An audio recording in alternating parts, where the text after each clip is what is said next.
up, y'all? What do you do, fool? What up? Welcome, man. How you doing? Look, first off, I apologize. I did my best. Y'all, I was doing 90, and I got here as fast as I could. But you was in the HOV lane. No. I was in this lane, getting to this motherfucker. Black Dot, thank you, big bruh, for coming on. I've been listening to y'all. I listened to what I could before I hopped in here, and I'm just thankful because these are the types of conversations that have to be had. Because something I've always said is comfort creates complacency, and too many people have gotten they've gotten comfortable with the bullshit. Y'all said something earlier about vitamin D and the sun. They were pushing lockdowns for people to stay in the house. Why? How you expect a person to get better and you tell them to stay in the house? No. Right. No. Nah. All of this stuff, like the question you just posed, I find it very abnormal that people are still walking around with a fucking mask on their face. Are you serious? In 2026? Yes. You've made that normal. That's sick to me. Mm-hmm. Yeah. I don't know if I've ever told y'all this story. I don't know if I ever told y'all this story. Y'all know I'm connected in Douglasville. I know everybody. Years ago, when everything was happening, I'm at Aldi. I see somebody with a mask on their face. It happens to be Sonia Compton, who's the magistrate judge here in Douglasville. I said, Sonia, can I please ask you a question? Why you got that mask on your face? Well, my mother's 90 years old and I don't want to do this, that, whatever. I said, answer me this. When you were a child, did your mother ever have you wear a mask to prevent you from getting sick when you were a kid? I wait. When I said it to her, she sat there like, thank you. That makes no sense. You weren't raised that way. That's dumb. And bottom line is, for everybody out there watching, if you can smell a fart with that mask on, it ain't protecting you from shit. Nothing. Nothing. I done smelled a fart. Thank you. On the other side of that mask. Thank you. Yeah. Breath too. They say it is easier to fool a person than to convince a person that they've been fooled. So, wasn't it just easy to pull a wool over everybody's eyes to convince you that this deadly disease emanated from a bat, someone eating bat soup from a wet market in Wuhan, China? Not mentioning the debut of 5G internet and how that could potentially impact your health. I actually worked for a tech company called Monara Networks a few years ago. The company's defunct now, so I can obviously mention the name. But one of the things that we were doing was harnessing the technology that comes along with 5G and demonstrating the capabilities of it, and also trying to find out the harmful nature of it. And let's just say what we were able to find out about 5G, it makes a lot of sense as to why people were just dropping dead in proximities close to those towers. And like I said, it's real easy to have multiple things going on at the same time and just kind of call it one thing, even though that one thing has nothing to do with the other things that are happening all around it. I'll leave it at that. I don't want to get us in any trouble. Okay, can I say something? We already there, bro. We already there. Nothing about that. I want somebody somewhere like, who are these black folks talking about this stuff? I got to put this out there to play on what Mark just said. And Black Dot, I may get you with this one because you may not know this one. And because you fucking brilliant. Did y'all know that they could not have children in the schools to put the 5G technology into the schools? They could not do that. I want y'all to think about this. That's why they pushed so hard for the kids not to be. They could not legally do that. They could not do that. So I want y'all to think about that dynamic. So if they couldn't be there, that means it's not safe for it to be there, period. Well, we're gonna get all the way up. We gonna get all the way up into that, but I really wanted to touch on this conversation because I know you just got here, but like I've been so interested in this Tartarian civilization for like the last month, y'all. I'm not even gonna hold you. Like it's really helped me. It's the reason why I am so into bells, church bells, and the structure of churches And how long have these buildings been here? Like you could walk in, and I urge anyone out there that's listening, walk around your city, your downtown area where all your government buildings are, your churches. And I'm not talking about just regular churches you may see in the hood. No, go to the Scottish Rites, the large Catholic churches, and you look at the architecture and you're like, wow, like this is some crazy stuff. And it's gonna always say founded, and founded, you'll think that maybe the person who founded this, or when it was founded, that's when it was created. No, they found that shit. They found it. Like, for instance, like I walk around my neighborhood, and I noticed I live around a lot of these churches, and I feel some type of way because I don't hear the bells anymore. And you know what I'm saying? Me being a spiritual person, I know how important bells are to ward off spirits. That's what they're for. And I remember when they used to ring these bells, we didn't have as much violence around here. They just stopped ringing the bell within like the last 3 years. I've been living in my place for about 4 years now. The first year I was living here, it was not that much violence. It was a little riffraff here and there. You might hear a little gunshot here and there. But let me tell you, it was way more peaceful than it is now. So it's something about the bells, and I put it because of this Tartarian civilization that I'm going to touch on, the vintage tea right now.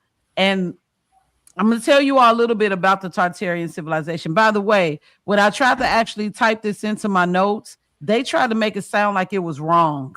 What I was typing in was wrong, as if it doesn't exist. So that'll tell you right now. The overview of the Tartarian civilization, or Tartaria, is an internet-born pseudo-historical conspiracy theory that imagines a massive technological advanced global empire existed until roughly the 1800s. So that right there is already letting you know that they say it's a myth. And they say that the myth claims that this society possessed free atmospheric energy and built magnificent, ornate classical architecture, and that it was violently erased from history via a mud flood. Have y'all ever heard of such a thing? Yes. What do you know about this mud flood? I'll start with you, Black Dot. Not only did we hear about the Great Flood, you know what I mean? But every time there seems to be a reset, there seems to be some kind of mud or cataclysmic event that either inverts architecture or think. This is why they keep digging and finding these monoliths in place, fully in place, that you can tell people lived with in time. And the earth is not necessarily what we think it is, in terms of all layers of the earth have some kind of life to it.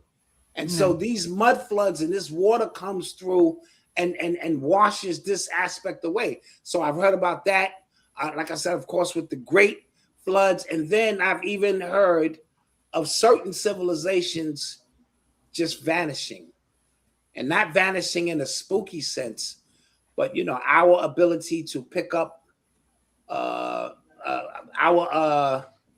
visual spectrum is only but so much, as long as our audio spectrum, but right outside of those are the ability for life to exist. This is what we mean by multi-dimensional.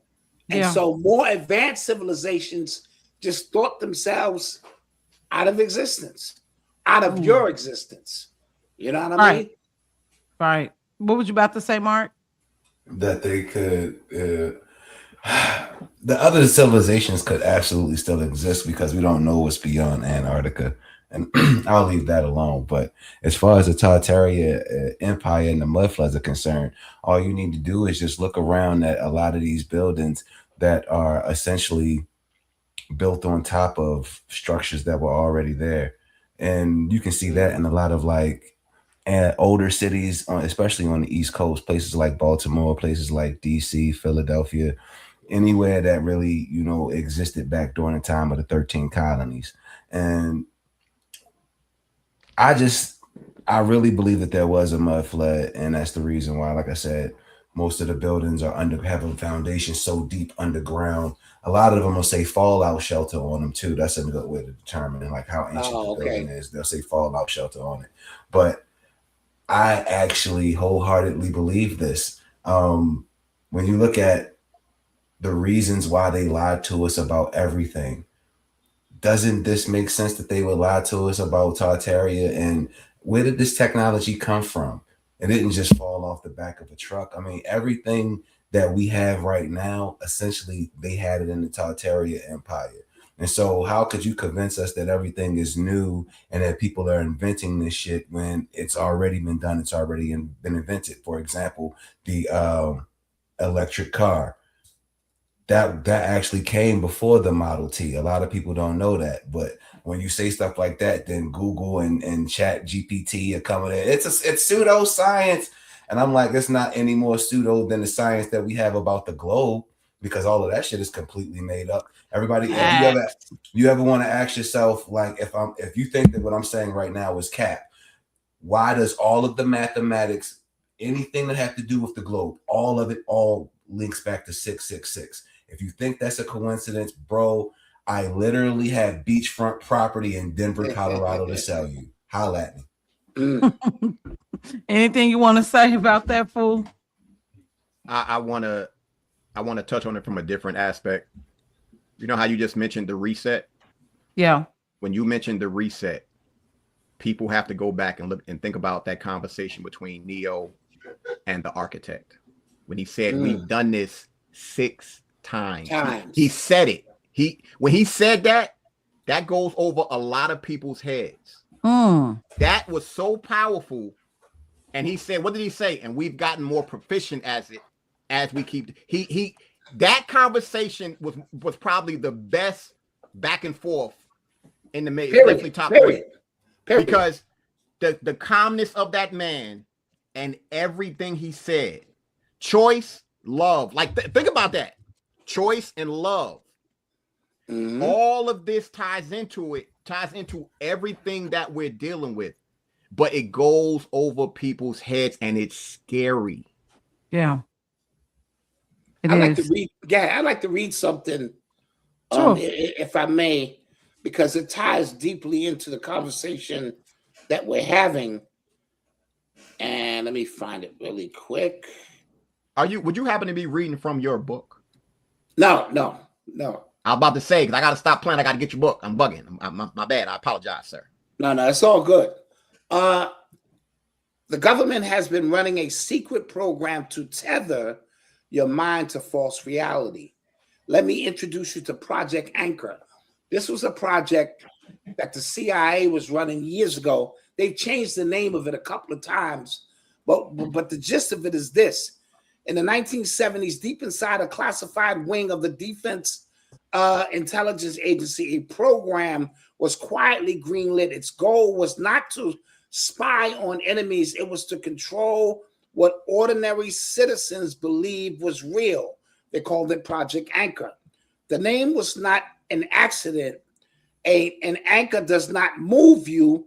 It stops you from moving. Pay attention. This is key, right? The entire point of the Project Anchor was to identify the core beliefs people had about their government and their world, and then reinforce those beliefs so aggressively, no amount of contradicting evidence could shake them loose. The program funneled money into universities, think tanks, and media outlets, not to spread lies outright. That would be too easy to detect. Instead, they funded the institution that decided what counts as credible and what counts as conspiracy. They did not write the story. They built the room where the story gets approved. Former intelligence contractors, Jonathan Levy, testified before a closed Senate subcommittee in 1984 that Project Anchor has successfully embedded operatives inside 7 of the largest American news organizations. His testimony was sealed. He died in a single car accident on a straight road in 2001. The psychological framework behind the program was developed from MK Ultra research. Scientists have learned that the human mind does not reject false information when it comes from a trusted source. The Project Anchor entire architecture was built on that one finding: manufacture the trust, the belief follows automatically. So in a nutshell, these people have been at work creating realities. You're not moving anywhere. They're moving information back and forth. So a reset, for instance, the 5th or 6th reset in the Matrix, all they did is rewind the tape. You know what I mean? So when you see the technology again and again and again, they're rewinding tape on us. They found ways to hit us with the little flashy light. Yeah, you know how they said in Men in Black, the last test is an eye test. So they flashy thing in us, and we're losing our sense of coordinates, because now up is down and down is up. So while you looking into what you think is space, and then we find out space is in the water, or you know what I'm saying, these so-called extraterrestrials are in water. You think in Egypt or the ancient land is that way, and you reside on the ancient land. All of these disoriented abilities make it hard for you to know where you are and why you're here.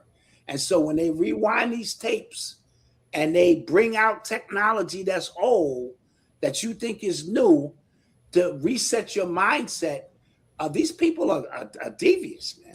I mean, terrible.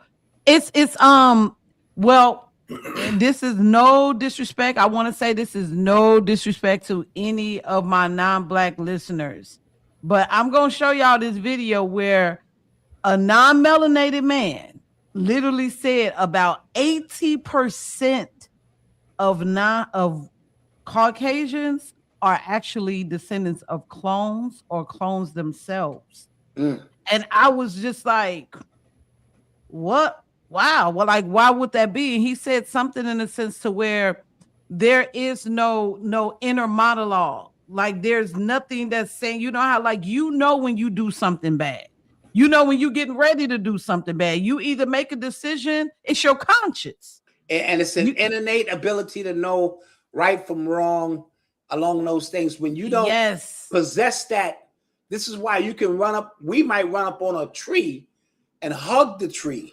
Yeah. Because we understand the tree is a part of who we are, and they'll just come chop the tree down. Or how we are in nature with animals and can talk to them when they want to destroy and get inside of the damn bear's head, literally, to find out what it is. You cannot expect those who don't have an inner voice to source, that are not connected to source, to operate in a realm that you do. And I try to explain this to people when I say, when these people eat people and they do these devious things, it's not what you think it is. You would never do that, because that makes no spiritual, psychological, emotional sense for you to do so. But when you outside of that realm, it's the thinking is just totally different. Yeah, I agree. I saw you, fool. What was you about to say? Then I'm gonna play this video for y'all. I wanted to ask Dot something based on what he just said, that when he talked about Egypt and we're here. You think that's part of the reason why they want us to get the fuck out of here so bad? Yep. Yes. Why they want to push just go back to Africa. Go back. It's like they want us off of this land, and people don't realize how powerful your connection is on this land. Absolutely. We talked about being grounded on this land, and if we are moving in a cyclic sense where the awakening is coming, the awakening is going to happen here first. And so they don't want us to come out of all stupor. See, once we are back connected to the land intrinsically, then all things are being revealed. So they want to get out in front of even the revealing part. That's why they're coming out with movies like Disclosure Day, and they're acting like they're bringing information to you that you don't already know. Because when the floodgates really open, there's nothing they can do about it.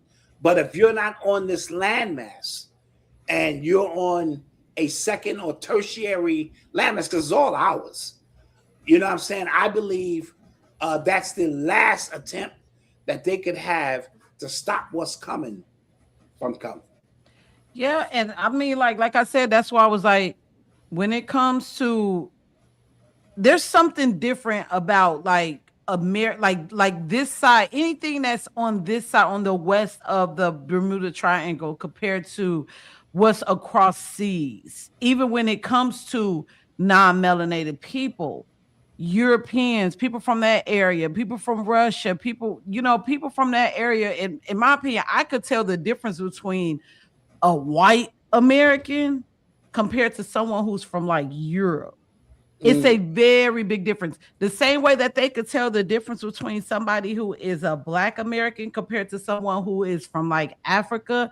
Our phenotype is very different. Do you think that has a lot to do with just that the fact that we were actually mixing in with each other at one point, and some people who may actually classify as white may actually be part of the mulattoes, the octoroons? You think that could be it? And then at one point they just cut that off?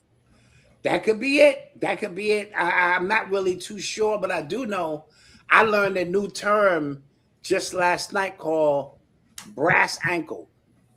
And brass ankle, look it up. Spend some time right now, look it up. Brass, just what it sounds like, ankle. And it is a people, a mixture of not just two kinds of people, it's three kinds of people. So Africans, Native Americans, white folk. And so I just learned that term. I heard my great grandmother was brass ankle or something. Anyway, so this mixture is deep, especially for us who have been all over the globe. You know what I mean? And so geometrically speaking, this thing runs really deep. So yeah, look up that term for the people in the chat as well. Brass I ankle. just found it. Brass ankle is a historical and sociological term that refers to mixed race, triracial, isolated groups in colonial and 20th century South Carolina, often of African, Native American, and European descent. It is also the title of a noted 1931 play by Du Bois Hayward. So it was a mixed group of, it was just people who were like intermixing.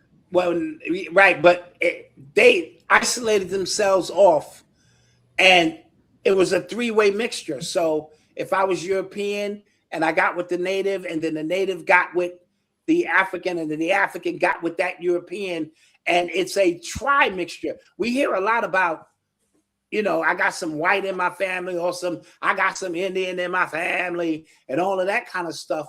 But this is the first time I heard about three different cultures creating a gumbo or some shit in South Carolina. And so that kind of got a little interesting. Oh, it definitely.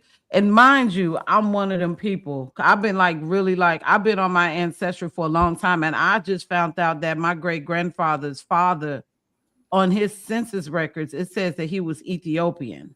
And then like the further down the line that I go, I'm seeing more white people in my lineage. I'm talking about full families, and it wasn't like a slave and slave master type of thing. No, like they were like mixing with each other, like they were together in families and stuff. Yeah. So this makes a lot of sense. It says the origins. It says it's developed in 1700s and 1800s as a refuge for African Americans, Native Americans, and European indentured servants trying to escape displacement, slavery, and unfair treatment. Many are documented descendants of early colonial unions. And then the social stigma says that over time, the term became a regional pejorative for a Creole or person of mixed race in an era of heavy segregation. And it speaks of triracial groups like the Melungeons of the Appalachian Mountains could lead to intense social ostracization and legal discrimination. It's so funny because a couple of months, this was actually last year, they had a term called Melungeon hair. Okay. Where there was non-black people, white people who was talking about, I have Melungeon hair. And basically it was just referencing that they had really thick, curly hair. Got you. And now I'm thinking that they may not know that you are biracial in the sense. And just to bring it back to your original question about, how did certain people, the mixing of certain people, how did we get here? And then there are those pure Europeans where there is you could just literally tell, ain't an ounce of nigger in any of them. Down the line, across the line, there is just, that state. So they believed in that kind of thing back then. Yeah. Well, that was and all that. And I'm gonna be honest with you. If that was the case, I believe that in order for you to just be completely it was incest. That was incest. That was taking place. And you know what they say and this is just my opinion, but I believe that it could possibly be true. Once to be in an ancestral situation with the family. I don't know if y'all ever heard of the family out there in Spain that was royalty, and their whole family line was incesting to the point to where they had a specific jawline that you could tell that they was incesting. They was marrying cousins, mamas, brothers, sisters. And when you do that, you could get slow, like you slow. You become a little, you're a little slow. Yeah, you think so? You're damn right. And so, but that's happening. We got these real estate agents and these jaywalkers who live by that. You know what I mean? They literally, they live by that. That's my girl, Little Goddess. Shout out to Little Goddess, because that is it right there. Let me tell you something. I was on all the information. Let me tell y'all something, family. I had my little wacky tobacco, and that's usually when I be jumping down my rabbit holes late at night. You know what I mean? It kind of keep me from doing something else that I ain't got no business doing, and I just jump in that rabbit holes. I just look up some shit like, why do a polar bear got black skin under the? I look up some shit like that. And I came across this, and that is exactly what it says. It's something called a Habsburg jaw. It looked like Nellie Nunn's jaw, now that I think about it. Who? Jay Leno. Oh, okay. That he looking like the moon from McDonald's. Mr. Mac tonight, yeah. Y'all silly. No, but like seriously, I gotta show y'all this video because this video really caught my eye, and it plays in perfectly with what I'm saying as far as Tartaria. Like, I don't think people understand like the giant portion of Tartaria. We hear a lot about the technology and the architect, but the giants. We grew up thinking that giants was just a figment of our imagination, or Jolly Green Giant, or David versus Goliath. Yes, but no. What if giants actually walked the earth for real? Giants are real. Yes. Dinosaurs. And what if they're still here though? But not alive. Dragons and giants are real. They're just as real as you and I. There's no way every single historical ancient society all depicted the same exact thing. It doesn't make sense. The same thing with the pyramids. How are they able to communicate with each other if they're telling you that this technology that we have right now didn't exist back then? How are they able? I'm trying to tell you right now, giants are real. dragons are real. It is any person that will go to a museum or that works in a museum will tell you when they're dealing with these dinosaur bones or whatever the case, and they're making this is an estimation of what they think it could have looked like. These are not real bones. Some of them may be a piece of it may be a real bone of something, but not what they're trying to tell you that it is. You can believe that a Tyrannosaurus Rex with little arms was walking around. If you can believe that shit if you want to, but my money is on David versus Goliath. And if you start looking at some of these flatted out plateaus that have been calcified and turned petrified, and the reason why they're still connected to water is because they were trees. God cut the trees down, allegedly, because I don't know if everybody believes in God, but God sent the angels to cut the trees down when he knew he was going to flood the earth. That's the reason why you have those flatted out plateaus with some of those, because they were trees. If you think I'm bullshitting, look at the sequoia trees in California to this day. And if you see the actual, some of them look like laid down giants. Some of the mountain structures actually, your eyes are not fooling you. That's showing you that if something happened, perhaps they got calcified so quickly, but you can clearly see that's a goddamn face. I'm not crazy. And that's not something carved into a mountain. Now watch this.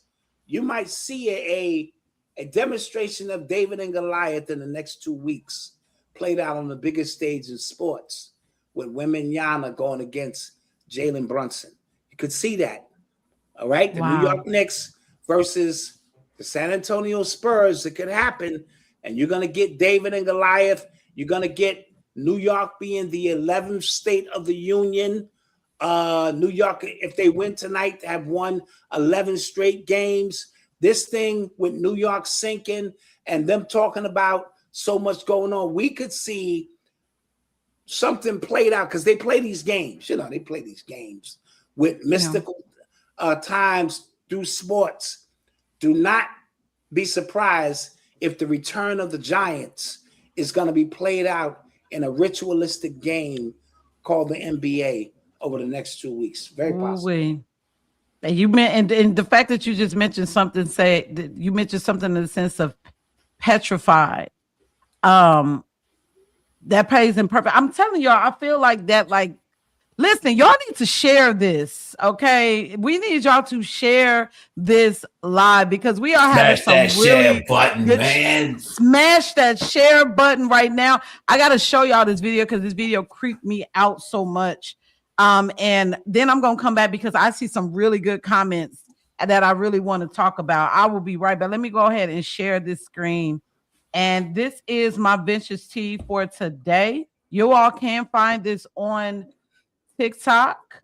The name, what's this creator's name? And that way you all can follow and see more of his videos because he does a lot of these videos. He goes by William _ and you can find him on TikTok. Let's check it out, and then I'll come right back. Call statue in Russia. Allegedly, it was built between 1963 and 1967 to memorialize or remember the fallen Russian soldiers in the Battle of Stalingrad in World War II. Now, I don't think we actually built this, or they built it in 1963. I think this statue is a remnant of the Tartarian civilization that they don't teach about in the history books. They hide that history, and they don't want you to know because it has implications that would shake a lot of people. So look at this statue. This right here is an Attack on Titan size statue. Look at this lady. And this is constructed out of concrete. I need y'all to see how big this damn statue is, okay? And constructed out of concrete. Look at that. Yeah, it's massive. That is massive. Do you see that, fool? I know you looking at it like. She's holding a sword, which is metal, but this is concrete. According to the fake information on Wikipedia, the way they built this was they created a metal cast from scratch, the same shape and size of the statue, and they poured concrete into the cast to make this perfect statue back in 1963. That's cap, guys. That's cap. And they're saying that this statue is 290 feet tall from the base of her feet to the tip of the sword. And if you look at these people next to this statue, you can tell this is bigger than a football field. A football field is about 360 feet, roughly. Look at the size of this lady. Do you really think they built that in 1963? It's cat. Look at those people down there. Can you see those people? They're trying to tell us that that is the size of a football field. Look at those specks, those people down there. You could see her nipples. I'm not trying to be a freak or nothing of that sense. Headlights. Do you see her face? That is a real that looked like a real person that was petrified. Yes. Petrified. And look at that lady's arm.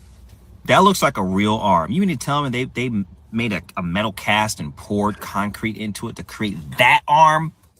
Look at that hand. Look at those fingers. This is a Tartarian statue. And who knows who this lady really was in the Tartarian civilization?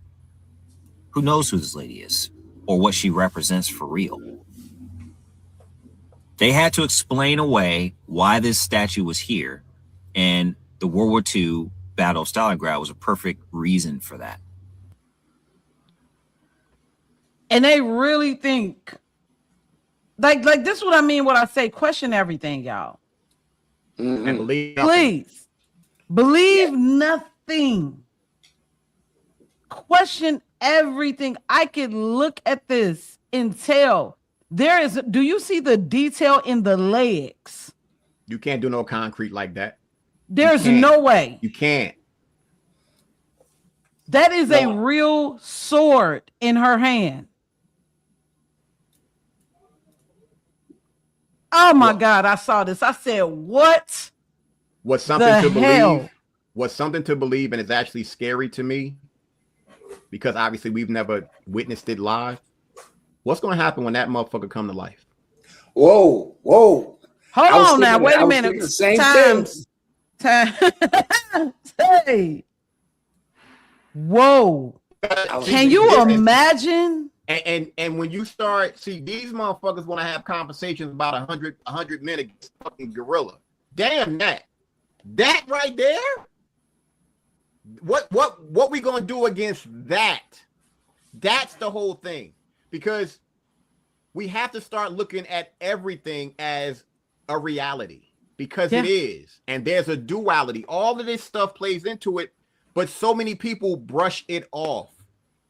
And when you factor in, like I heard Doc saying it earlier, when you start fucking around with Mother Nature, Mother Nature has never lost.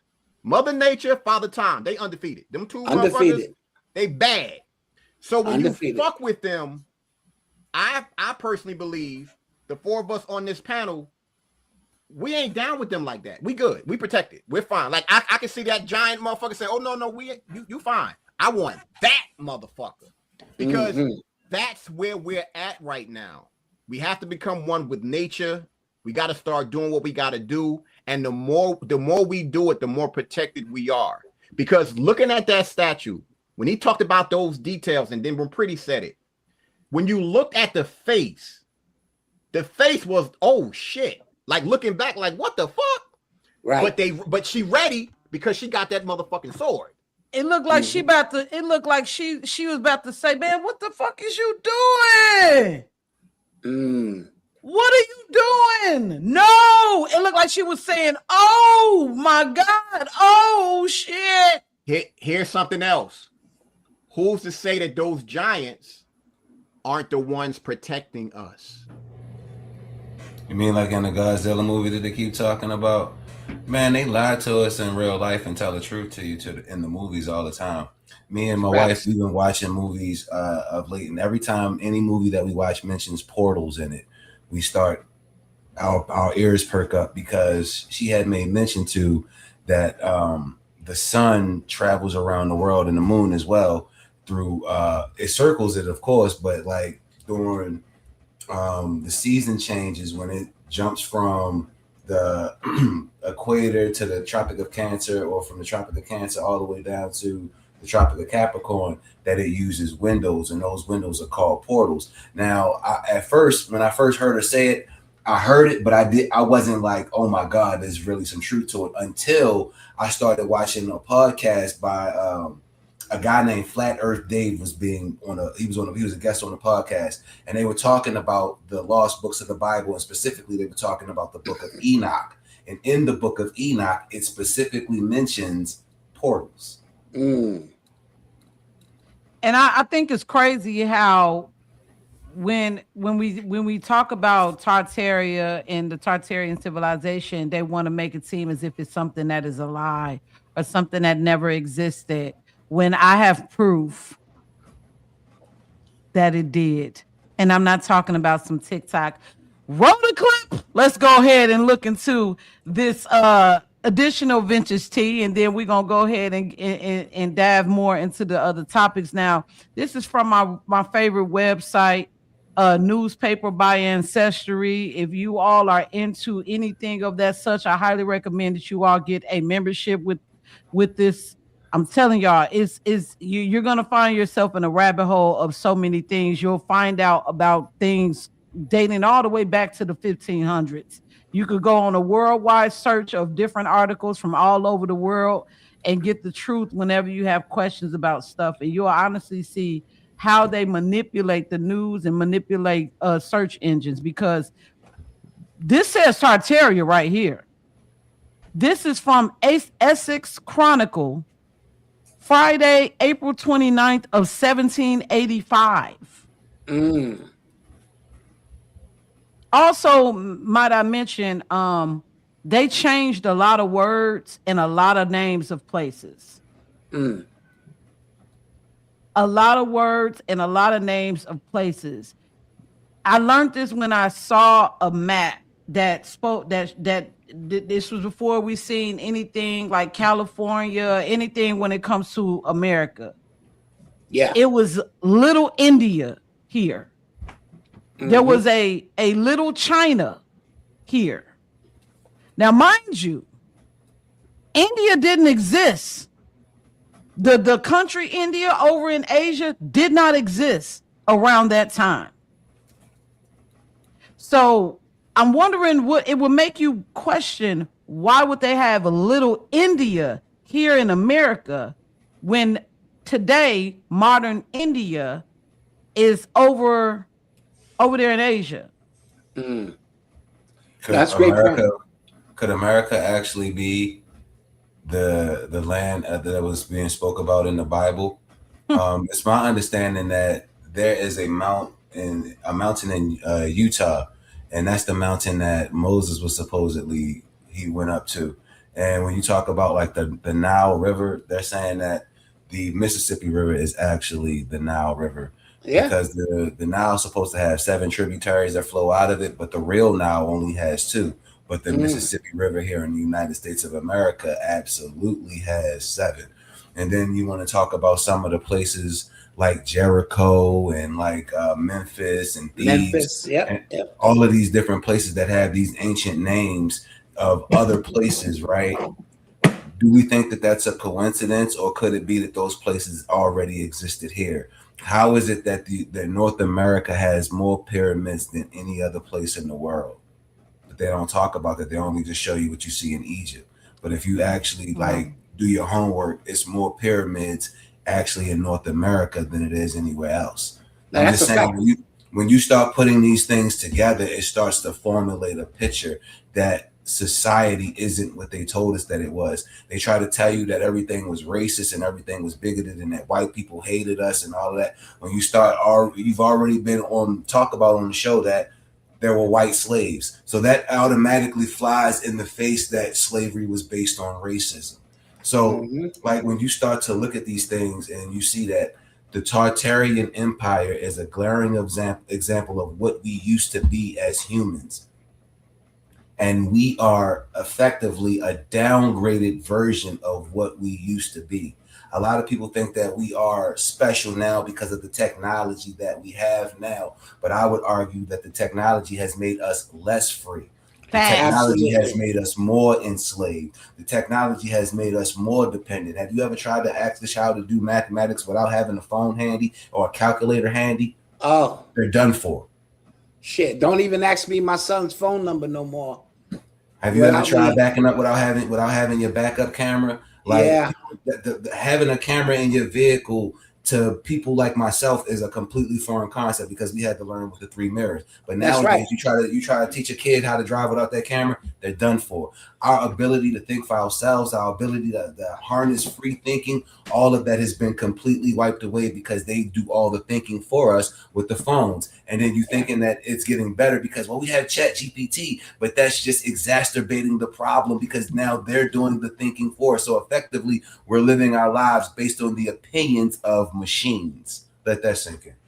Yeah. And the more advanced, technically advanced the civilization becomes, the more stupid the people become.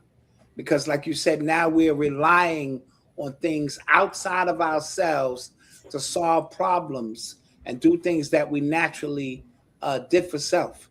And since we're on this Tartaria situation, and the sister talk about them changing names and changing dates, it's a black woman who recorded 300,000 of the news episodes nonstop for 35 years because she feared that they would rewrite history. I don't know if you can see it on the camera there. This sister, right? And her name is Marion Stokes. Hold on. Marion Stokes fought misinformation by recording 300 hours of the news nonstop for 35 years. She was the original guerrilla activist when networks routinely erased their own broadcasts to save money. Philadelphia librarian and civil rights activist Marion Stokes recognized a dangerous vulnerability in our history was preserved, starting with the 1979 Iranian hostage crisis and continuing nonstop until her death during the Sandy Hook massacre coverage of 2012. Stokes ran up to 8 VCRs simultaneously around the clock. Her family structured their lives and dinners around changing our VCS and Betamax tapes every 6 to 8 hours to ensure no window of television was lost. Motivated by the profound distrust of media manipulation and government surveillance stemming from her activist days, she amassed more than 71,000 tapes. The collection grew to so vast that she ultimately purchased 9 additional apartments. I remember that story. Just to house the tapes. Right. Now, what they're not telling you is that when she passed away, the feds came and confiscated all that shit. They talking about it's in the museum and don't know. The feds came in and took all of that. Why? Because she was, ain't no Mandela effect here. She was able to chronicle all of this information so that they can't throw something into your thought stream and play a game of inception about what happened and what didn't happen. And so the feds were watching her the whole time, you know? So whereas back to what the sister was saying here, they could change a name or two every 50 years and there's no historical breadcrumbs to lead you to exactly the original name or the original piece. Just like the brother who went past Antarctica. You know what I mean? Admiral Robert Byrd. And this stuff was documented, but you can't find it. You got to do some serious digging and stuff. Yeah. Recently, there's been some footage that has shown of an interview that Robert Byrd did, and he was talking about the land beyond Antarctica as being as large as the United States of America that no human being has ever set foot on. And he was saying that it was the climate there was temperate, that the ground was brown, and that the water was clear and drinkable, not frozen like how the rest of Antarctica is. And I was just like, it kind of speaks to what I was talking about a few weeks ago about the biggest lie ever perpetrated on the human race is that the earth is a globe. And it's like, if they can get you to believe this, they can get you to believe anything. And Absolutely. here we find ourselves now where you have actual human beings, like in their mind, thinking that a boy could be a girl or that a girl could be a boy. And that may seem simple, but that's more so a symptom of a bigger problem. The bigger problem is that our minds are poisoned, that we continue to be lied to by every entity that we look at as power or authority. All has some sort of nefarious reason for why they are trying to control the narrative as much as they're trying to control it.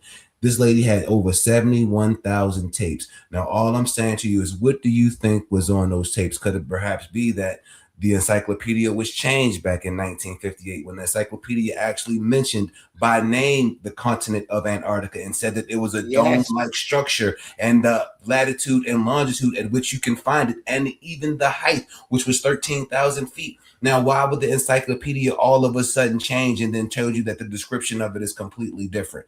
Just like I said before, every single photo that they show you of the globe is a lie. And when he made mention he was talking about the Mandela effect. Nobody talks about CERN and them trying to find the God particle and the impact that that's had on society after they cut that machine on. Like, the dark matter. Bro, the dark matter. It's so much deeper than rap. When you look at that whole area in Geneva, Switzerland, the area where CERN is, it's like it's in an area where it's on multiple. It's like partially in France, I think partially in Switzerland, if I'm not mistaken, because it's not necessarily in one particular area, but it's a big ass track that's around. And what they do is they send particles of light around one side of the track and around other as fast as they could possibly send it and have it crash into each other. This is what they're trying to find as the God particle. Absolutely. And the God particle is what they're hoping will lead us to the 10th dimension, which will be where God actually exists. So all I'm saying is, you can believe what you want, but you'll be a dumbass if you're not questioning everything. Yeah. I got a question for you, big bro. With the knowledge that you have, even with the stuff that you said and what the conversation from tonight, do you think it's a matter of the powers that be, they don't want us to know because they know what the reaction would be? Or is it that they just want to keep it to themselves? They want to keep it to themselves. I think they use it for control.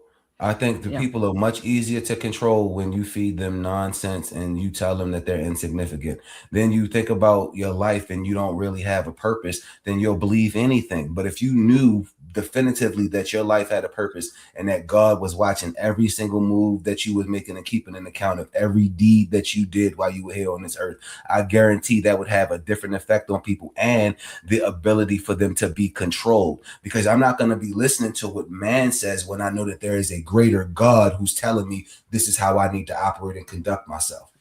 Absolutely. So damn what you say, if you're the government, if you're the king, if you're the emperor or whatever you want to call yourself, because at the end of the day, even if you take my life, you still don't have a heaven nor hell to send me to, which the creator does, because the creator who created the heavens, the earth, also created the hell to send us to as well. So essentially, people who don't have any kind of foundation, or people who just wayward and lost, are the easiest for demons to possess. That's not a coincidence. That just speaks to the greater thing of how it is easy to control folks' minds when you are stupid. The more knowledge you have, that's why they tell you knowledge is power. The more knowledge you have, the harder it is for those people to control you. And those people can be whoever you like for them to be. And to add on to that, even as a stupid person, you still are a raw resource that could bring realities into fruition. You just don't know you're doing it. And so if we tell you the world is round, then your reality is based on this roundness that you've created. And so they use your energy because you're not using it, right? So you get all these Masonic orders, and that's where the Masonic orders came about, was to hoard the little bit of knowledge that they did have of ancient times, certain codes, sound, vibration, color, words, and symbols, which enable to fixate a reality that benefits them but doesn't benefit you, and you're just running around in place, anchored, Project Anchor, into a reality that doesn't exist. I'm actually in the land of the blind, the man with one eye is the king. Let me look into that. Right, and I'm loving this conversation. It's definitely this one of the reasons why I'm so tired of talking about politics, because it's like, what else can we say? What else can we really do right now but just really get your house in order? Like, that's the only thing. And these conversations, in my opinion, is the beginning of getting your house in order, because you got to know that certain things that have happened in history can happen again. They can. Does. It always, history has a way of repeating itself, because the same people that keep doing the shit are over all of the other catastrophes that have happened throughout history. They never went anywhere. They're still in control. They're still in control. Their descendants are here. And some of these people are probably over 2,000 years old. You just wouldn't know because they in another vessel.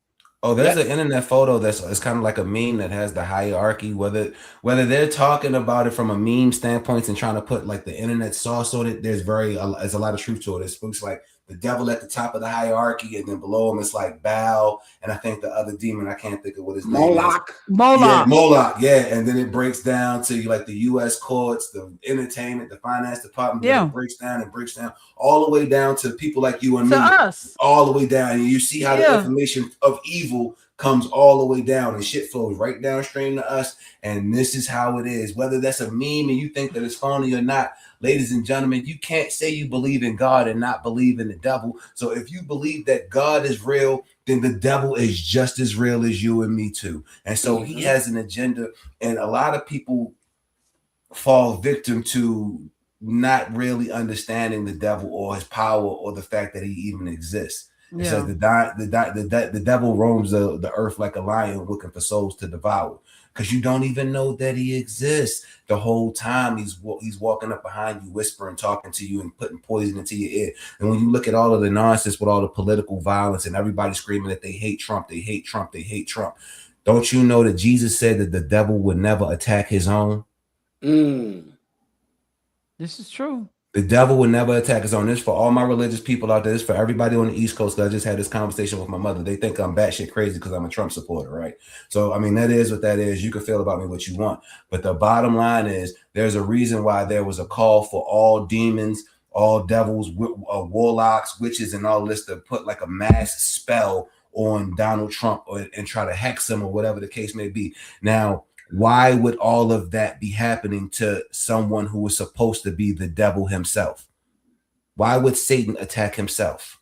That doesn't make a whole hell of a lot of sense. When you look at the things that are happening right now, and you look at the biblical prophecies that are being fulfilled, Donald Trump is merely a stopgap as to what's coming next. Okay. You heard it here.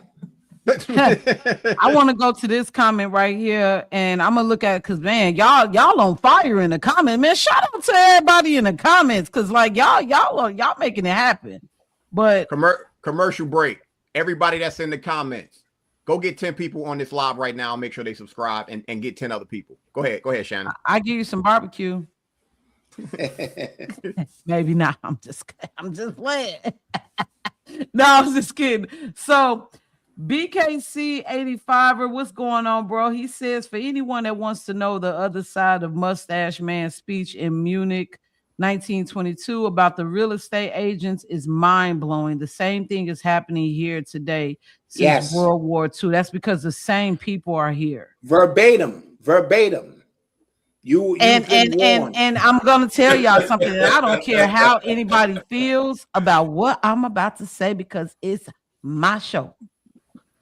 I'm not okay with the president that I voted for giving these motherfuckers more power. I'm not okay with it. I'm sorry. I'm just not. I'm not okay with them being over the Federal Reserve, the new chair that they put in position. I'm not okay with these BlackRock folks constantly getting all of this access to our utilities. I'm not okay with my governor investing millions and billions of dollars in these people. They're kind of really handing them over. And I find it kind of interesting that this is happening right after those files came out. Tulsi Gabbard just quit. They have a big role in the Triangle Cities. They have a very big role, and I call them the Triangle Cities. It's Washington D.C., Vatican City, and London. But not like London, the city. It's another city that's inside of London. That's like a mile, a square mile big, right? And it's like it has its own police force, its own everything. That right there, that's the real London. A lot of people don't know that. You look at London and think about London, the city that everybody talks about. It's another London. There's two. I'm not okay with that. What you about to say, bro? For y'all to watch. I got a video of y'all to watch with Sean Ryan interviewing Tulsi Gabbard. After you watch this video, I think it'll explain why she quit. The same way Dan Bongino quit. Yeah, I'm aware. When you watch that shit, it'll hit. See, and I guess Black Dot can kind of speak to this because he's been in this so long. At a certain point, you get to a certain level in your life where something is said and you see the real meaning. It's not like I think the average person deals with surface level bullshit consistently. They only look at surface level. They can't go past that. We can see exactly what it is. And watching that interview showed me when I decide to jump in and be a public servant, I ain't say politician. I don't want no job in Washington, D.C. Y'all can have that shit. I don't want no parts of D.C. because that shit is not, I don't want that energy in my life. That's Necropolis. I'm good. Nah, y'all, because it would be too much work. That means I got to bring my own food, bring whatever I want. I don't want nothing y'all offering. Hell no. I don't trust y'all. I know that's right. I know that's right. Washington, D.C. is Necropolis, the city of the dead. I wouldn't want to be there either. Yeah. Well, it's also another example of how they've been able to do a reset and replace the original people of that said area with different people. If you look at the way that Washington is structured, and we've seen this in several times. I don't know. I'm old school conspiracy theorist, so I grew up watching people like David Icke and Jordan Maxwell. You know what I'm saying? Like, shoot, if we really want to go all to that, Phil Valentine. Like, I used to watch his lectures for hours. You know, so the way that if you look at how everything is structured in a city, especially a city like Washington, D.C., it's all structured in a way because of the way that the energy was flowing. Everything has always been about energy in this country, and the inorganic ones know this. That's why they play with our energy so much. That's why they play with it by spraying things in our air. That's why that no longer, and my man showed me of this video that made so much sense to me. It was talking about how at one point everything was so colorful, like the houses, the buildings. Yeah, a lot of vibration. Cars.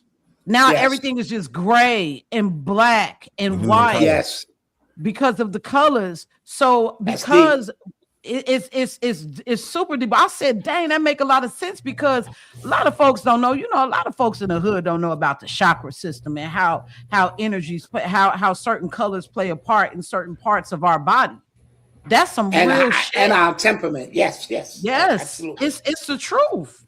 That's why if you look at McDonald's is still in position because they knew this with the red and the yellow sign. But look at what it looks like now. It's gray. It's all gray, and so is everybody. So is a lot of people.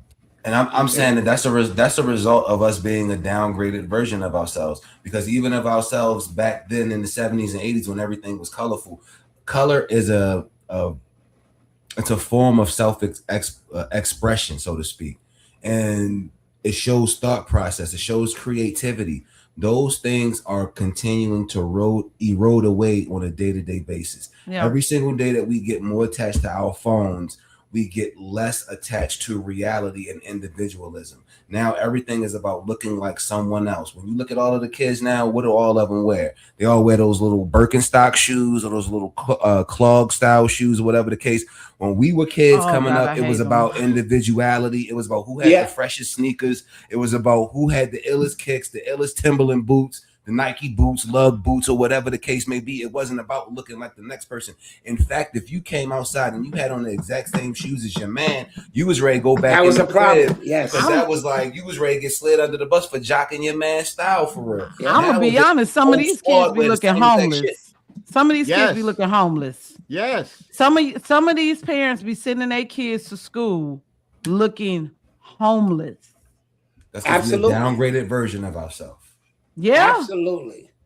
I'll be like, yo, you really wore that to school? You ain't gonna comb your hair. These boys, they don't get their hair cut no more. They don't even even getting some braids like food. You know what I mean? Or you know, if you want to get some locks, get some locks. Just keep them up. But like, they don't care about nothing. Like I equate somebody who smells bad or who looks homeless with like a mental illness or a demonic spirit. Like hoarding is a demonic spirit. When you have so much stuff in your home that you can't even walk through it, and it's ashy and dusty. Yeah. The clutter creates energy pockets where energy can't flow through properly, through your home. And when we were speaking about even bells, remember your grandmother had that bell at the door when people came in, bling, bling, bling, bling, bling. That wasn't just to inform her that somebody was coming. It was to ward off negative energy. You know what I mean? Because the bells, have a tendency to ward off bad energy. So grandma didn't want that energy coming over the threshold to begin with. And so it wasn't supposed to have welcome mats at your house. No, you can't have welcome mats at your door because you're welcoming in the negative energy that, so definitely clean out. That's why you got to put some cinnamon in the front of your door. Yeah. You got to put cinnamon in the front of your door. You got to pray over your home. Psalms 92. Yes. You got to know how to protect your home from that. You know what I mean? From like I have 2 cats. I'm gonna tell you this right now. My black cat, he's a jelly bean, like straight up. He's a jelly bean. He's not angry or anything like that. He literally sits by the door and it's like he's protecting us from something from coming in. Exactly. Because they can see what we can't see and all of that. And cats are very, very highly spiritual animals. These black cats are something else. Like definitely when it comes to this weather, a couple of weeks ago, remember I told you this fool like a couple of weeks ago, my cat was acting weird. It was very scary. Because I had already noticed that the weather was weird. And like my cat, I don't know if he went into another dimension and saw the future and came back concerned. But he wasn't sick, wasn't throwing up, he didn't have diarrhea. He was still. He wasn't moving, he wasn't playing, he wasn't meowing, he wasn't eating the same. He was acting super weird. So I'm telling y'all, like, it's something upon us that's already here. And if we don't organize and get ourselves together, I'm telling you, 2030 is a big year. It's a big time. I feel like 2030 is actually going to be the next reset. They already got a plan mapped out, Project 2030. I've gotten to talk about it. You said what happened? I've gotten so used to taking showers just like everybody else, and I'm annoyed. Like I'm not a real big dude. I'm 6 feet tall, but I can't really fit in the tub that's in this house. But I'm going to make it my business that for the next week, I'm taking a bath every night before I go to bed. Every night before I go to bed. And I'm just going to fucking relax. I'm going to put my mind in a different place. Because even with that, watching, I don't know if y'all watch Stranger Things, but watching Stranger Things, when Elle got in that motherfucking water, she was a beast. And that is also something they want to fuck with us with because they contaminate our water because they know it's power in that shit. And if you factor in frequency too, man, I'm just ready, yo. They still in the water too. They still in the water. I'm using these frequency devices. I'm gonna get. What's that? I've been meaning to get one. They got. I know what it is. It's got the. Because I'm on a green screen, you can't really see. It's the Royal Rife, Tesla technology, and you just plug it in, and you assign the frequency 528 hertz, different hertz. Oh man, the vibration around your house. They sell them on the internet and stuff. Like I'll send it to you. I know what it is. Send that to me. Definitely. But it's really, water is a big thing. I actually took a bath the other day. And shout out to Bobby Hemmett, man. Like I've been seeing, so like y'all killing it in these comments. Baba Dick Gregory, you know what I'm saying? Bobby Hemmett, Brother Panic. You know what I mean? Like Dr. Blair, like these are people, Francis Cress Wilson. Like if y'all ain't never heard of these names, go look these people up, man. I'm telling you, right. World of knowledge. Like it don't matter. Like if you're an American for sure, you should go look these people up, man. And but they were preparing us for this time. They were preparing us. I'm talking about these are the days of people. These people used to do, and David Acker too, Jordan Maxwell too, like they used to do seminars and lectures for almost 5 hours long, 6 hours long, 7 hours long, just talking. Trust me, I sat in 100 of them. This was before TED Talk. Yeah, I sat in the hundreds of them, just hours and hours. You can't do that nowadays because the attention span due to social media is very short. So you got to kind of tidbit the information. But they were training us to still ourselves for 7, 8, 9 hours at a time to get the downloads because they knew that the information and how we received it and worked it was going to change. And so now we have to bring it about in a different vibration so that young people can get it. Yeah, that bath you was talking about, I'm going to send you the video. I took it the other day. I did it once before and I took it again and it really, really, really works. It's a spiritual bath. It's a spiritual bath. Okay. You put, I'm about to give everybody the recipe so everybody can do it. Okay. You take 3 caps of ammonia, 3 caps of Clorox bleach, 3 caps or 3 tablespoons of fresh lemon juice. All right. A half cup of sea salt, not regular salt. It has to be sea salt, hot water, hot bath. All right. Not so much that you can't stand it. No bubbles. This ain't a bubble bath. You want to get you a white candle, preferably. It could be any candle, but white is a sign of purity and purification. You want to get you a white candle. You like that. While you in the tub, you get in that bath, okay? You speak life over yourself. Speak life over your house. Speak life over the people that you love. Ask, you know what I'm saying? Don't ask for nothing. Be thankful already.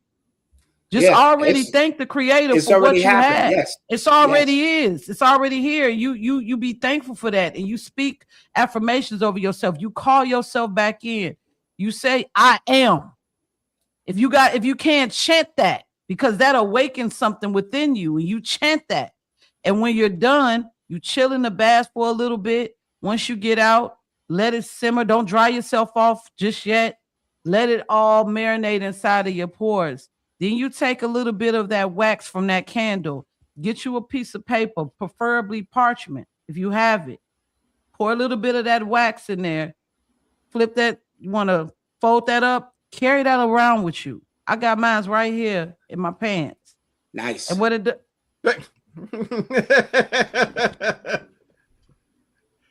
That wasn't wax, Black Dot. That wasn't. That wax. was not wax. Oh, I know that wasn't wax. But I love them. I can't help but see what I'm saying. Love has it's just around me, and it's been a lot of difficulties that have come our way, and it's just been bouncing off of us. You know what I mean? We was in a space the other day, with some people we didn't know how it was gonna go. We walked up in there and we stepping. You know what I mean? And I feel like I'm Neo right now in the Matrix. So if anybody is interested, I recommend try it, see if it works for you. And it's going to be some stuff that's going to come off of you, but that's a cleansing bath that I feel everybody could benefit from, because we carry so much stress on us, and we have so many things that come at us that attach ourselves to that attach to us, especially if you deal with people every single day. So especially it's very if you important. deal with people, or you open up your own psychic field.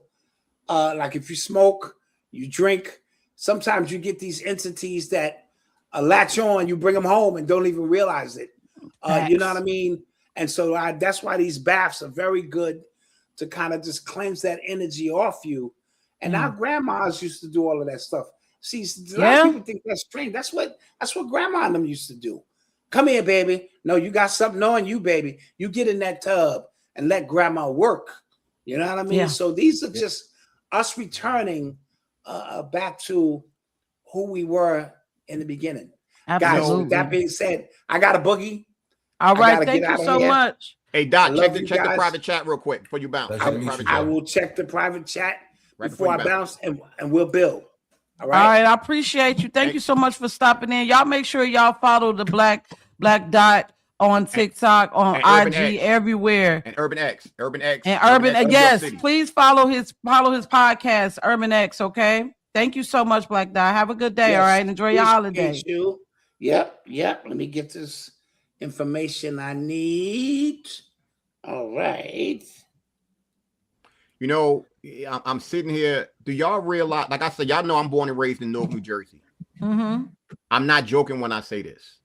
I grew up in a house from about 7 years old until pretty much I moved down here. We did not have a shower in the house. We didn't have a shower in that house probably until I was in my 20s. It could have been a little after that. So I'm used to taking baths. So for me, I'm about to say, forget this. I'm getting ready to get back into that. I'll take a shower in the morning. But when I get back in this house at night, get that bath, yo. Yeah, it'll work out for you too. All right, Black Dot, thank you so much. It'll work out for you too, because if you deal with people every day, like if you like personally, like see me, I'm doing Uber and Lyft. I'm doing Uber and Lyft. So you're around people all day long, so many different energies, and it definitely, I know you're not an empath and it bounces off of you, but I'm telling you, like taking a bath at night, washing that off of you, is something else. Let me look at these comments. Like y'all is on fire in these comments right here, and I just really want to give y'all some shine. Shout out to everybody that's still watching. We appreciate you. Make sure you share this live. Join us every Monday at 5 p.m. Eastern Standard Time. So this was interesting to me because it's the truth. The kids wear black all the time, and this is the truth. This is the truth. Do y'all understand? I think Mark may know this too. I play golf.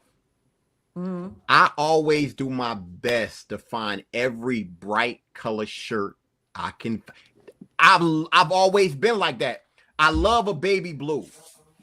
This, that, whatever. I'm not really into the Cam Brown pink shit, but I love finding those combinations where it's bright. I've always been like that. I can't do that doom and gloom shit. I just can't. Y'all see the shirt I got on now? It stood out to me, but this ain't bright enough for me. This is dull. But it's cool when you can hook it up. But I just love bright shit, and that has never left me. And I think I've been like that since I was a kid. Too many motherfuckers fall into that trap. Actually, I'm the same way, fool. I think it's because your aura, like your aura has a color. I think your aura is orange. You should look into like the colors of people and the aura and all that. Like I know for sure my color is orange. That's the color that I radiate at. So whenever I wear brighter colors, it makes me look like I'm glowing almost. And I don't mean that this, to brag or anything like that. We Bruce Leroy. I'm gonna tell both of y'all something. It's a color that Rayshawn wears because like he's a light-skinned man. Salmon. I love seeing him in like pink or salmon. That's like my bring it favorite color. out. Let me tell you something. The first day we met, he had on some salmon pants. And that skin was tan. I said, you got play, boy. And we've been together since. But listen, I know we got a little bit more time, but we got to tap into this real quick. So I want y'all to hear. What do you all know about the train orphans, the orphan train? I've never heard of it, but if it's what I think it is, I mean, I'm quite sure it was horrific, the actual story of it. So the orphan train is something that I came across not too long ago. And basically it talks about how it was a movement, was a massive supervised welfare program that operated from 1854 to 1929. It relocated an estimated 200,000 to 250,000 children from crowded eastern U.S. cities, primarily New York and Boston, to rural communities in the Midwest and the West Coast. And they were placed with farm families. Basically, they were put enslaved. They were slaves. Now, when it comes to this, they said the problem was in the mid 1800s, New York City had tens and thousands of homeless, orphaned, and abandoned children living in squalor on the streets. 9 times out of 10, these were the children who probably were able to escape when they did the reset. When they did the reset, because I don't think, I'm telling y'all, what pisses me off about our government is that they try to hide the things that they have done to make themselves present themselves a specific type of way.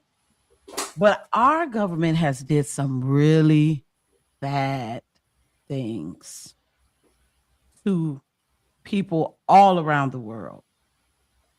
What we think we know about slavery with Black people and how that story is, they have been pretty much on wartime when it comes to all of us. It don't matter what race you are. It really doesn't matter. Don't get me wrong. Yes, slavery was messed up. It was. What happened after slavery was messed up. It was. But can you imagine the fact that they wanted white people in this land so bad that they brought people from Poland, from all of these countries overseas, brought them here so that way that they could repopulate the country after they slaughtered majority of the Aboriginals that were here. They needed to repopulate the country with different people. If you live in Gary, Indiana, if you live in that area, I don't know if you saw the same thing that I saw. I had a lot of teachers that had Polish names. Gary was mostly Polish people from Poland, people from just Europeans in general. They brought all of them over here to repopulate this country, to build up certain parts of the country, only to start blowing shit up. So many fires that happen in this country, like Chicago fire. Nope. Same shit. Newark, St. Louis, Baltimore, LA. The same thing that they pretty much did in California recently when it comes to those fires, the same thing that they did in places like North Carolina when it comes to the hurricane or the situation that took place out there not too long ago. They have been doing that for centuries, and they got rid of these parents, and all of these kids were left. So what they did is they started just scooping kids up off the street, putting them on trains and sending them to families, to privileged families, rich families, to be their children, to work for them. And then they said, Charles Loring Brace found the Children's Aid Society to implement his placing out plan. He believed removing children from urban poverty and placing them with morally upright, hardworking farm families would give them a better future. I'm telling you, I have read and heard some of the the interviews from people who were these children, they were being abused. They were being put in slavery. They was making them do things. They were being sexually abused. And it said rural families, especially in the expanding Western states, were in high demand for cheap labor. So not only did they have these children doing that, they were also creating babies, Cabbage Patch babies. That's where Cabbage Patch babies came from. It came from incubator babies. They were cloning babies in this country. Do you know that majority of probably our politicians may be descendants or possibly maybe one of those babies? That's maybe why that man said that 80% of Caucasians are clones. What's also scary is how we had those Cabbage Patch cards as kids, and we saw all the different ones that they had, and those were probably the experiments they was doing on motherfucking kids. Man, every single one of them every single one of those things could have been true. That's some scary shit to think about right now. Y'all, every aspect of life in society is based on a lie. I don't even believe history is the way that they painted it out to be. Absolutely. They made history seem like it's one thing, and I think that it's something else. They made it seem like this land was barren, like there was no technology here, like there wasn't no buildings here. But if you go back in time, I would argue that that's a lie. And if you just look at the Tartarian Empire, like we was talking about just now, America was founded in 1776. Wasn't one of the letters that you showed from like 1725 or something like? Technically, America wasn't even a country then. So all I'm saying is the Boston Tea Party and all that other shit, bro. All of these buildings, all of this infrastructure already existed, bro. Yep. It already was here. That's why these, like you talked about it earlier, Shannon, when you said that all of the buildings say founded. It's a reason why they're very specific with the word choice. They could have easily said built in 1966. They could have easily said established in whatever, but it says founded. What does founded mean? It already you found that shit, and you found it. That's what you did. You found it, bro. So this is a short video. Listen, I feel like that I need to leave y'all with a rabbit hole to go down. Because like if you are a young lady and you had a Cabbage Patch doll, you would have never thought that this is where it came from. And I'm about to show you. And I'm sorry to ruin our millennial childhood. And Gen X. Don't get it twisted. And Gen X, I don't think y'all was playing. I mean, y'all probably was playing with Cabbage Patch dolls around that time. No, not the doll. The car. I think, you know what? I apologize. I think about Garbage Pail Kids. My fault. I apologize. I had a brain fart. Well, they came from Cabbage Patch. So check this out. Kids were just a strange 1980s toy, but the idea behind them is much older and much stranger. Before the dolls ever existed, old world postcards showed babies literally growing out of cabbages. Thousands of them.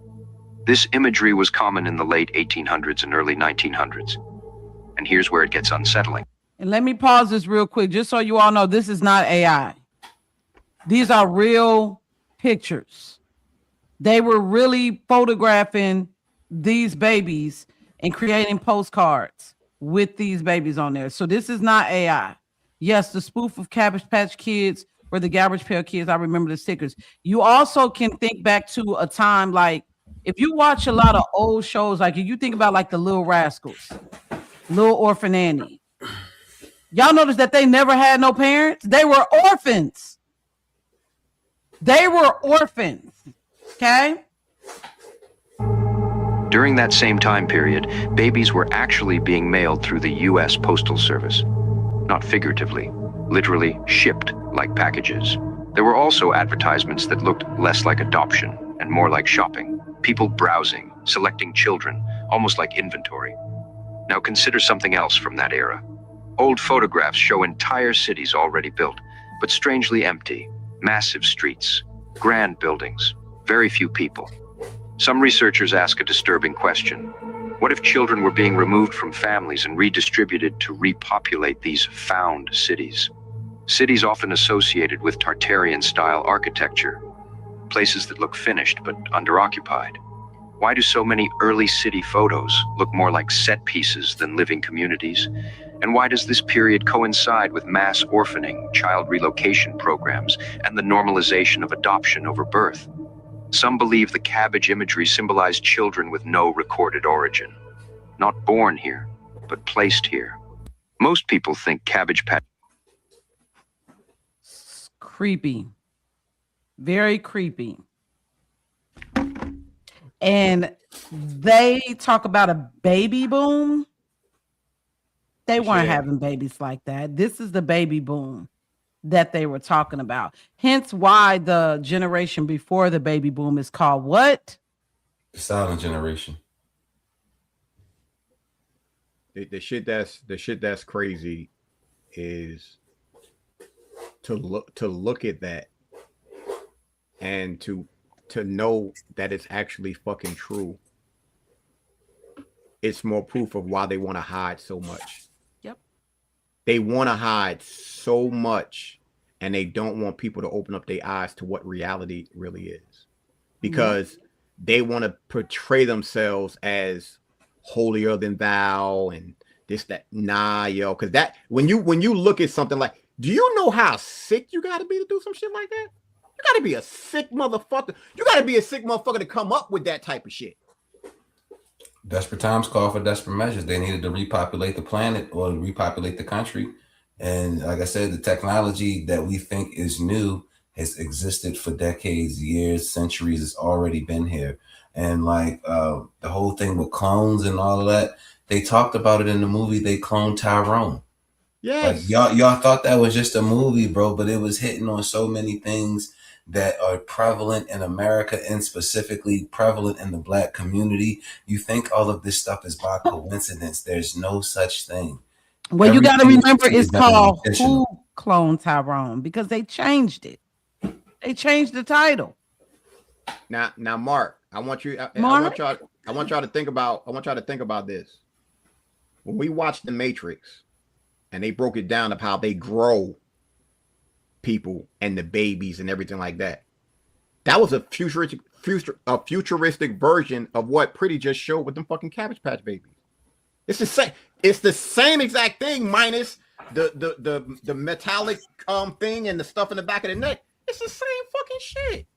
It's like we live in this large doom loop that's just been repeating itself over and over and over. And every now and again, they have giant resets, and then every now and again, they have mini resets. I think like what happened in New Orleans was a mini reset.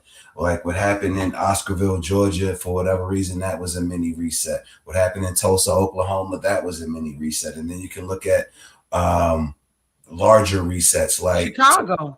Like what happened in 2020. I think what happened in 2020 was a global reset. A lot of people might not want to look at it that way, but I said personally in 2020 that once they start playing with different forms of martial law and enacting this level of power over the people, do you think that they will ever give it back? Once they've shown that they have it, now that they know that they got it, why would they ever give it back? And you think that they've given the power back, but all they doing is just changing it, and you're being baited in by the illusion of inclusion. You think that you have a say. You think that you're really a part of it. You think that you know what's going on, but in actuality, you're just a pawn being used against your own best interests. If you really knew what the government had planned for you, if you really knew what the government had in store for you, for example, you can look at your name. Your name, you want to know why America is in so much debt, but they use our names for certain things, and I could get really get into it, but I'm just saying it to say your government is way more nefarious than you ever could imagine. And the same exact people who you elect to have your best interests at heart are actually the people who are destroying you. Yeah. And that's Democrat and Republican. Like that doesn't. Thank you. That's not on just only one side. No. Two wings, same bird. Yeah, I agree with that 100%. But yeah, you all enjoy that rabbit hole. There's also a documentary I recommend that everybody check out. I posted this in our chat, Mark and Fu, And I think that everybody will benefit from watching this. It's too long for me to share, and I don't want to get in trouble any more than I possibly will. But it's called 101 Dark History Facts of the US they never taught you in school. Please go watch this. Please go watch it. Because watching this, it, in my opinion, it has me looking at things very differently. When it comes to racism, when it comes to politics, when it comes to anything that I have been investing so much of my energy and my time into over the last 2 years. I realize that honestly, the people that we trust and put in position, they ain't really our best friends, okay? They, and I'm not saying this specifically about Trump. I'm not. But like I said, I noticed some moves that have been made that I'm not quite happy with. I feel like that when it's about America first, it needs to be about America first, not everybody else. We should only have Americans owning things, Americans in positions. We should be focused on what we can do in order to pull the plug on this racist shit, because it's a race war. We could act as if it's not, but it definitely is one online right now. It's a heavy race war. And most people are where right now? Online. So it's real easy to get caught up into this narrative of white versus black. You got black versus Mexicans. Now you got black versus, it's becoming too much, y'all, and it's not taking us nowhere. It's not getting us anywhere. We need to figure out ways that we could tap back into our God self. Like, that's the only way that they gonna lose. Is if we tap back into who we are. That's the only way. Because once you kind of know, and I feel like by not talking about it, it makes them more powerful. By not talking about these things, it makes them more powerful. Because they think, well, we won. We could just tell them this and they're going to believe it. We could put it in the history books. We can believe it. We could teach it in the schools. They're going to believe it. Sis, that's why I always go back to the first most important lie, right? That's that the devil doesn't exist. And then the second lie is that we live on a spinning ball. The earth is not flat. Like, that is such a tremendous lie that has been perpetrated on the people of the world by every major government and leadership. And that should tell you one thing, that if 58 countries signed one treaty in Antarctica, that the wars that you see right now are manufactured. They're not even real. You think that we really have beef with Iran? We have beef with Iran. Oh, okay. You can believe that if you want. But how, if you really had beef with, let's say, somebody who was a mortal enemy, would there ever be a way that y'all could sit down and talk and negotiate? How would you be negotiating with your enemies? You only have negotiations with people that you intend on doing business with. Why would we be doing business with a country that's a mortal enemy? That doesn't make a whole hell of a lot of sense. Look at what happened with Japan. Japan should be a mortal enemy. But Japan is one of the United States' biggest allies. We had to nuke them twice. Right. Allegedly. War ain't what you think it is, bro. And I'll leave it at that. You got any last words, fool? Just to reiterate what I said earlier. Love and communication. If people don't get on board with that and if they don't become one with Earth, more often than not, we fucking doomed. Because love is a powerful force. And I think that's the reason why when you have people who are in strong relationships, they can carry so much. It's a reason why they want to destroy the nuclear family, and they constantly keep doing it. It's a reason why. It's not okay. You got two men that may love each other. You got two women that may love each other. It's not as powerful. It's just not. That's just not, because that's not the balance. That's this happening. When you're dealing with the nuclear family, you have this, and that type of love is unmatched. It's totally unmatched. Is it going to be perfect all the time? No. But that's what we need. But what they want to keep pushing is toxicity. Yep. They want toxicity pushed, and they want confusion pushed. No. That's not just what it is. Man, woman, child. That's it. That right there, that's it. They want all of that. When you disrupt that, once again, you're fucking with Mother Nature and the order and universal law and all of this shit. That's why I just sit back and I watch. Yeah. And for us to have Black Dot on here with the knowledge that he has, and all three of us, and when Tiff is here, the balance that we have is unmatched. I don't give a fuck who is on these goddamn panels. It's not that much balance. You may have the Breakfast Club, Charlemagne, Envy, and whatever. There's no balance there because they all everywhere. What we doing is what it is. And for everybody out there, keep doing it. All y'all in the comments, same way. Y'all have that knowledge. Y'all have that wisdom. Push it. The more you push it, we disrupt the system because they don't want this shit. I watched this live or this panel, this podcast tonight. It was a lot of glitches. It was a lot of glitches tonight. I mean, a lot. Every single one of us, that fucking buffering screen came up multiple times, and I watched it freeze, and I'm like, oh, they don't like this shit. Like, no. If I kept talking about how y'all be eating everybody booty out here, they would have went ahead and kept this going. Mm-hmm. Everybody love groceries once in a while. Man, no, you don't be eating everybody. Yeah, stop eating everybody booty with your nasty asses. Well, we go. I think it's time right now. This is you drop mic and walk away, right? So listen, whether people call it evolution, manipulation, social engineering, a simple modern society, one thing is clear: people are questioning everything these days. People are questioning everything, and the government, media, history, technology, identity, they question it all. Religion, we in that phrase. And listen, here on the Realist Lounge, we gonna be questioning everything with y'all. So y'all make sure y'all tune in every Monday at 5 p.m. Eastern Standard Time, right here. Whether you're from IG, Facebook, YouTube, we here, and we ain't going nowhere. The real question is, are we waking up or entering another phase of an experiment?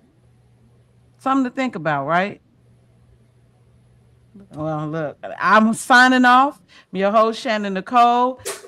Mark, Fu, Tiffany ain't here, but she here in spirit. We love y'all. Thank y'all. Shout out to everybody that tuned in. Shout out to the Black Dot. Make sure y'all follow that brother. Spicy on the track. Spicy. That man got knowledge. And we up out of here. Enjoy your barbecue. Enjoy your Memorial holiday. Thank you. Shout out to the vets, and we out. Peace. I don't got no outro video. Do I? Where's my outro video? Give me my shit.